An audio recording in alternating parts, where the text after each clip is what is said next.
Okay, 82. Page 82.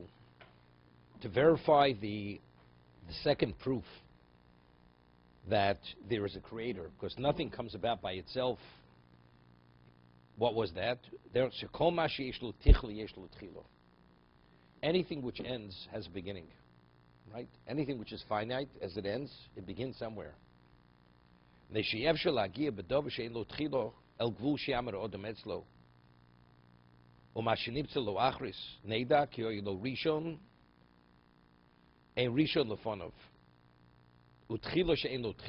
Every beginning has a beginning preceding it.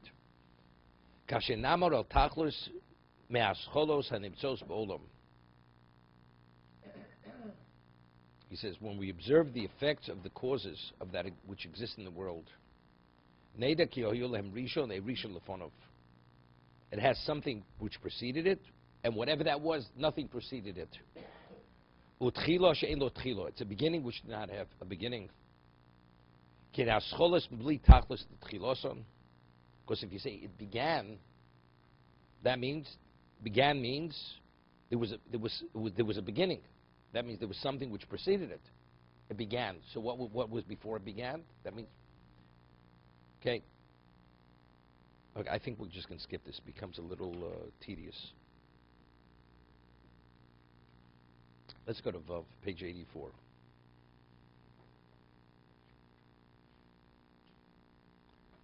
Vav.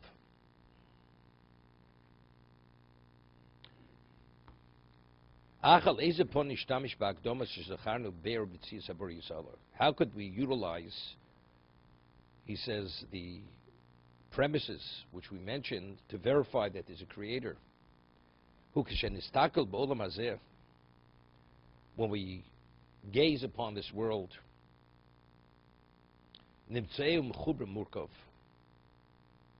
it's what? It's made of composites and made of parts.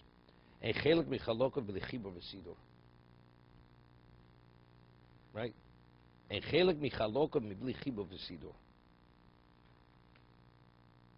Every aspect of it is made of parts, and it has a spiff cord or kenachto roim also. We see the world. You have a house which is built. It has many components, parts. Which has been prepared for whatever its need is, whatever its value is.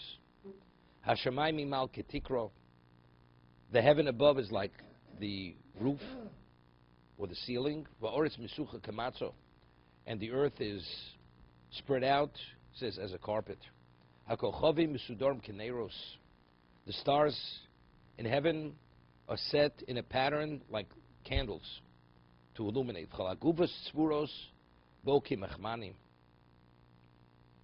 He says, the stars are arranged like lamps. Each thing in the world has purpose. What we're saying right now, it's not to prove. Look, if everything's it's understood. If it's finite, that means something brought it about. You see, something is, relatively speaking, endless, regardless. Even though it's endless, but factually it has a beginning, it has an end. That means, exactly, the universe. There is a being that brought that into being. Because that means it's finite, it's contained within something. That means something preceded it. It has a beginning, it has an end. So where did it come from? It didn't make itself, as he said earlier. There was a being that made that. What is the human being? He's the proprietor. He's the resident of the house. The world itself is the equivalent of a residence, and the residence provides whatever the needs of the resident is, and the resident, he's the balabayas, he's the proprietor. He's the master of the location. And all the various types of vegetation. Also, that's to provide for his benefit. Also, and the different types of species of animals also to utilize for his benefit. You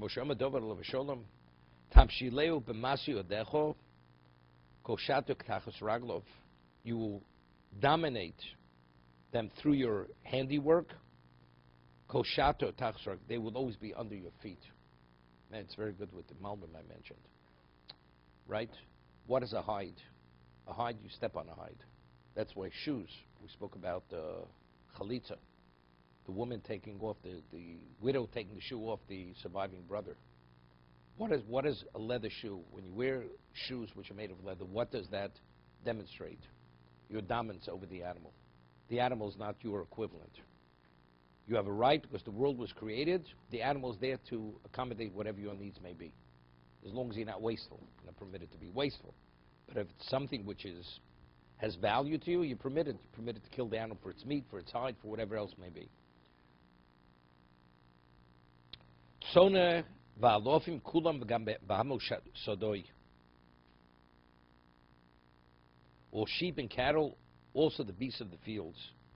Tzipor shamayim d'yayam, over orchos yamim, the birds of the heaven, the fish of the sea. Orchos yamim, those who, he says, move along ocean paths. V'seides richas hashemesh shebom lahamid iti ayom v'alaylo. The shining of the sun, its rising and setting, to set in place day and night. V'aliyosa v'yiridosa lahamtzi akor v'achom. When it rises and when it sets, it's to provide cold and heat. V'akaitz v'choref, the seasons, summer, winter. Kinyone, minyone hazman of toloseim, the value of the seasons. Ushnosam tomid kal sidur echod lihefsik, and the cycle repeats itself unceasingly in terms of the seasons. Kirichsiv, ome lecheres v'lo yizroch, ubarak ochov miyachtom.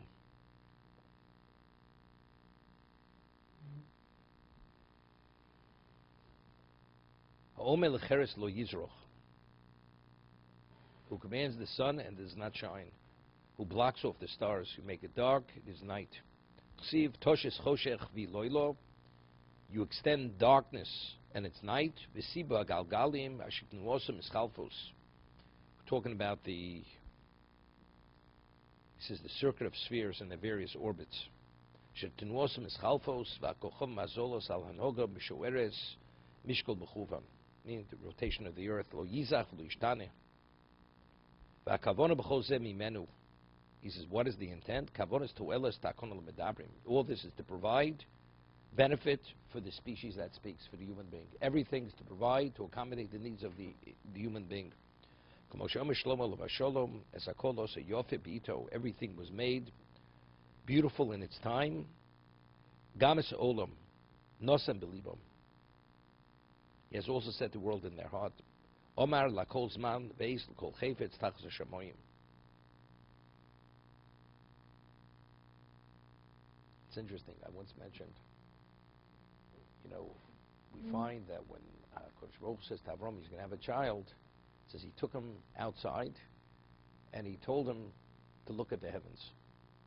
Why? Because Avram was an expert astrologer, and he says, how could I have a child? It says, Avram ein lo ben. So Hashem says, Avram ein lo ben, Avram yesh lo ben. And that was his answer. Avram believes in God. He believes Hashem is the creator. God says you can have a child. He says, but what about the zodiac? It's irrelevant. But it says, Avram ein lo ben. Maybe that's what the zodiac says. I could override the zodiac. I mean, what exactly was Avram's issue? He says, you're right, but Avram not, but Avram yes. I mean, but what was even the consideration to ask the question?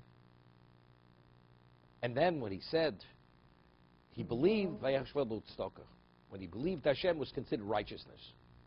What are we talking about over here? A man goes into the fire, comes out of fire alive, and he experienced the miracle. And he understands Hashem brought him out of the fire. So what if the zodiac says Avram's not going to have a child? No, not at all.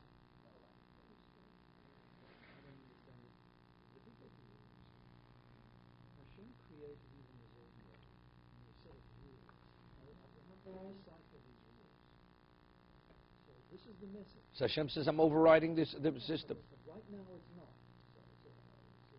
Hashem says to him, your name is changed. Now go back and look at the zodiac of the name Abraham. And bingo, yeah, there it is. Different picture. didn't say that in the zodiac. Avram didn't say Avram. It just says Avram ein lo ben. Doesn't mention a person by the name Avram. Avraham is not mentioned in the zodiac, in the stars. It says Avram will not have a son. But in regard to Egypt, what does it say? It says God overrode the zodiac. I mean, they were expert astrologers, the Egyptians. It's irrelevant. No, not only that, in many things.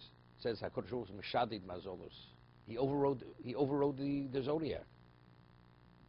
Because they thought everything is fixed, and God can't even change that. God can't even change that. God created the world, even if you believe in a creator, but once things are set in place, God cannot override the system. He's bound to the system. That's what they believed. Hashem showed them, no, I could override the system. You have laws of nature, and therefore they can't contradict one another. Hashem says it's irrelevant. God's not bound by the laws of nature. Therefore, you could have fire and waters, hail. That's hail and fire. Right? So the Maral says something phenomenal. I mention it because what we're reading right now. What is the concept of seasons? Change. We have cause and effect. But mainly, what is the terrestrial existence? This continuous change. You plant something, it germinates, it grows. There's a change. People are born, they die. Everything, there's continuous change. Seasons. On the celestial level, there's no change. So therefore, that I went into the fire came out of the fire, that's on the terrestrial level. That Hashem does change. Because since it's in the context of a location of change, miracles have relevance to that. But on the celestial level, where there is no change, the sun rises and sets every day. Same sun, same the earth rotates. The orbits, all this. So because there is no change, so to tell me there's going to be a change, based on his understanding, there is no change. Hashem's not going to change it. So Hashem says, you're right, I'm not going to change it. Avram ein lo ben, Avram yesh lo ben. That's why Avram, although he came out of the fire, that Hashem does, because that's terrestrial. But celestial, that we don't see. And therefore, you can differentiate. That's the morale of Prague, how we explain in the Gvurus Hashem. What was the point of the Malbim? No Malbim. No, Malbim had to do with the hide. No.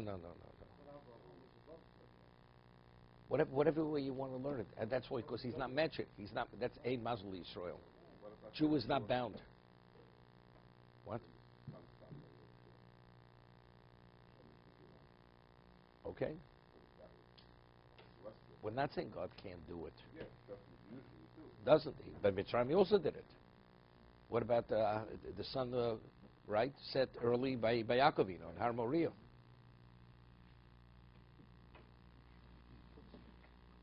First, it's not so difficult with the sun. Of course, there it stopped. Then it continued.